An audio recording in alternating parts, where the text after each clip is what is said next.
6월 1일 월요일. 아버지의 메모지. 서울 삼성동 트레이드타워에서 구두를 닦던 한 아버지가 있었습니다. 넉넉하지 않은 형편에 아들 넷을 키우던 그는 학원비를 댈 형편이 되지 않았습니다. 막힌 문제를 들고 오는 아들들을 볼 때마다 마음이 간절했지만 아버지 역시 답을 알려줄 수 없었습니다. 그러던 어느 날 아버지는 방법을 생각해냈습니다. 모르는 문제가 있으면 아침마다 적어두거라. 아버지가 다녀와서 알려주마. 아들들이 메모지에 적어놓은 수학 문제, 영어 문법을 품에 넣고 일터로 나가 손님들에게 조심스럽게 부탁했습니다. 선생님, 제가 배운 게 짧아 아이를 가르쳐 줄 수가 없습니다. 혹시 이 문제풀이를 알려주실 수 있겠습니까? 처음에는 손님들도 뜻밖의 부탁에 놀랐습니다. 그러나 새벽부터 성실하게 구두를 닦는 아버지를 보아온 사람들은 하나둘씩 마음을 열었습니다. 그렇게 트레이드타워의 직장인들이 아이들의 조용한 과외 선생님이 되었습니다. 뒤늦게 그 사실을 알게 된 아들들은 깊이 감동했습니다. 아버지가 척척 답을 알려주던 것이 체면을 내려놓고 물어온 사랑의 결과였음을 알게 된 것입니다. 자녀 교육의 힘은 특별한 조건에서 나오지 않습니다. 말로만 가르치기보다 부모가 먼저 기도하고 말씀을 붙들며 하나님께 묻는 모습을 보여주는 것. 그것이 자녀에게 남는 가장 귀한 유산입니다. 오늘의 말씀. 마땅히 행할 길을 아이에게 가르치라. 그리하면 늙어도 그것을 떠나지 아니하리라. 오늘의 만나. 오늘 내 자녀 곁에서 내가 먼저 무릎 꿇고 있는지 돌아보십시오. 기도하는 부모의 등이 자녀에게는 가장 든든한 교과서가 됩니다.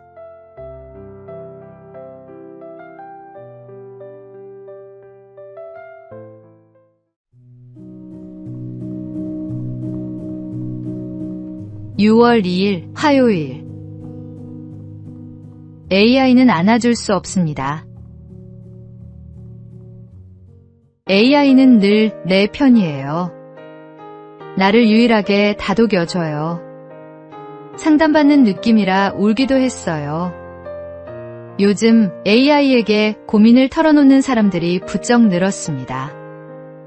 말을 옮기지 않고 거절하지 않으며 언제나 친절하게 답해주는 AI는 속마음을 꺼내기에 편한 상대처럼 느껴집니다. 그러나 그 편안함 뒤에는 작지 않은 그늘이 드리워져 있습니다. 연구에 따르면 AI가 친절하고 공감적일수록 사용자의 잘못된 생각에도 쉽게 맞장구를 친다고 합니다. AI와 대화를 거듭할수록 자기 확신은 커지는 반면 타인과 관계를 회복하려는 의지는 오히려 약해진다는 경고도 있습니다. 외로움을 달래려 AI를 찾지만 대화가 늘수록 진짜 사람과 보내는 시간은 줄고 외로움은 더 깊어진다는 것입니다. AI는 결코 우리 곁에 함께 있어줄 수 없습니다. 공감하는 척 답을 내놓지만 그것은 참된 위로가 아닙니다.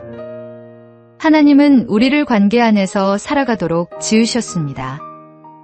진정한 위로는 같은 아픔을 아는 사람의 눈빛 속에, 말없이 곁에 앉아주는 손길 속에 있습니다. 그 자리가 바로 교회 공동체여야 합니다. 서로의 짐을 나누고 넘어진 이의 손을 잡아 일으키는 것. AI는 그 일을 결코 흉내낼 수 없습니다. 오늘의 말씀. 서로 돌아보아 사랑과 선행을 격려하며 모이기를 패하는 어떤 사람들의 습관과 같이 하지 말고. 오늘의 만나. 화면 속 위로에 익숙해질수록 진짜 사람과의 만남이 어색해집니다. 오늘 전화 한 통, 따뜻한 말 한마디로 먼저 손을 내밀어 보십시오.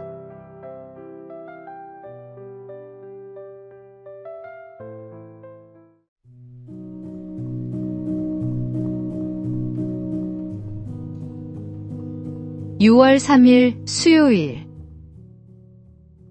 6년째 빵 한 개. 경남 남해에 빵식이 아재로 불리는 빵집 사장이 있습니다.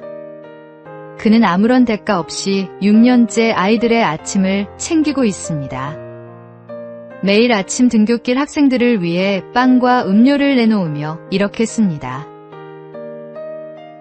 아침밥 굶지 말고 하나씩 먹고 학교 가자. 배고프면 공부도 놀기도 힘들지용. 2020년 4월 시작된 이 나눔은 어느덧 6주년을 맞았고 LG 2인상 수상으로 이어졌습니다. 이 일을 시작한 데에는 이유가 있습니다. 어린 시절 집안 형편이 갑자기 어려워졌을 때 이웃들로부터 크고 작은 도움을 받았던 기억 때문입니다. 그 온기가 지금도 마음에 살아있어. 빵집을 차리면 꼭 학생들에게 나누겠다는 꿈을 품어왔다고 합니다. 받은 은혜를 기억하는 사람은 나눌 줄 압니다. 6주년을 맞아 그가 남긴 말은 소박하지만 묵직합니다. 아이들이 인사를 해줄 때 큰 보람을 느껴요. 늘 처음과 같은 마음으로 꾸준히 해볼게요. 화려하지 않아도 됩니다. 거창하지 않아도 됩니다. 처음 그 마음을 잃지 않고 묵묵히 반복하는 것. 그것이 하나님께서 기뻐하시는 섬김의 모습입니다. 오늘 우리도 누군가로부터 받은 따뜻함을 기억하고 있습니까? 오늘의 말씀. 우리가 선을 행하되 낙심하지 말지니 포기하지 아니하면 때가 이름에 거두리라. 오늘의 만나. 받은 은혜를 기억하는 사람만이 진정으로 나눌 수 있습니다. 오늘 내가 받은 작은 은혜 하나를 떠올리고 그 온기를 누군가에게 전해 보십시오.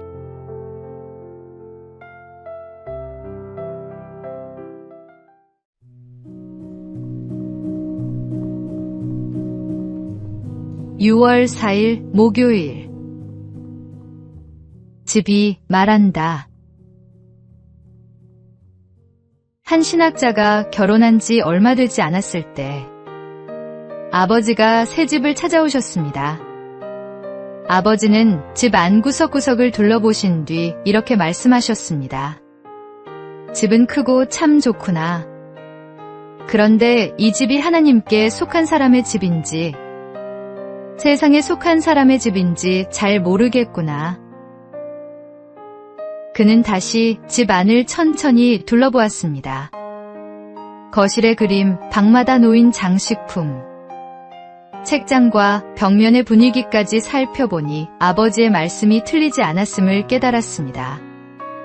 겉으로는 아름답고 세련된 집이었지만 그리스도인의 향기는 느끼기 어려웠던 것입니다. 그는 집 안의 분위기를 하나씩 바꾸기 시작했습니다. 벽에 걸린 그림과 책장에 놓인 책, 식탁 위의 작은 말씀 카드처럼 가족이 자연스럽게 하나님을 기억할 수 있는 것들로 공간을 채워갔습니다. 그리스도인의 신앙은 교회 안에서만 드러나는 것이 아닙니다. 우리가 머무는 집, 자주 보는 화면, 책상 위에 놓인 물건들 속에서도 마음의 방향이 드러납니다. 예수님을 모시고 사는 가정이라면 집 안의 분위기도 믿음을 돕는 방향으로 정돈되어야 합니다. 오늘 당신의 집 안을 조용히 둘러보십시오. 이 공간은 가족의 마음을 하나님께 가까이 이끌고 있습니까? 오늘의 말씀. 오직 나와 내 집은 여호와를 섬기겠노라. 오늘의 만나. 우리 가정의 분위기가 하나님의 향기를 품고 있는지 돌아보십시오.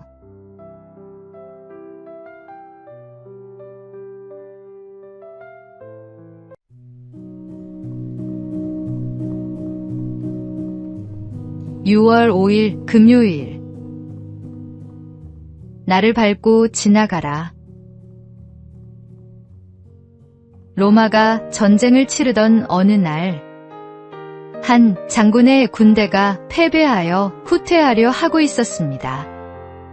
장군은 군인들을 설득하기 시작했습니다. 나라를 사랑하는 마음과 군인의 명예, 그들이 맹세했던 서약에 호소했습니다. 그러나 군인들의 마음은 쉽게 움직이지 않았습니다. 결국 그들은 후퇴하기 위해 돌아섰습니다. 한참을 물러가던 중 군인들은 아주 좁은 산길에 이르렀습니다. 한쪽에는 높이 솟은 바위가 있었고 다른 한쪽에는 깊은 강물이 흘렀습니다. 그때 장군은 마지막 호소를 하기로 마음먹었습니다. 그는 좁은 길 한가운데 몸을 눕히고 말했습니다. 그래도 후퇴하기를 원한다면 내 몸을 밟고 지나가라. 너희 발로 나를 밟아 죽이고 가라. 군인들은 차마 장군을 밟고 지나갈 수 없었습니다.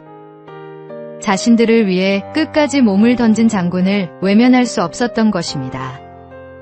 결국 군인들은 다시 돌아서 전진했고 마침내 승리를 거두었습니다. 우리의 호국 영웅들도 이보다 부족하지 않았을 것입니다. 이름도 빛도 없이 나라를 위해 목숨을 아끼지 않았던 수많은 이들이 있었기에 우리가 오늘 이 땅에서 살아가고 있습니다. 오늘 하루 가족조차 찾지 못한 채 비석으로만 남아있는 호국선열들을 기억하며 감사와 기도로 보내시기 바랍니다. 오늘의 말씀, 사람이 친구를 위하여 자기 목숨을 버리면 이보다 더 큰 사랑이 없나니. 오늘의 만나, 오늘 자유롭게 숨 쉬는 이 하루가 누군가의 희생 위에 있음을 기억하십시오.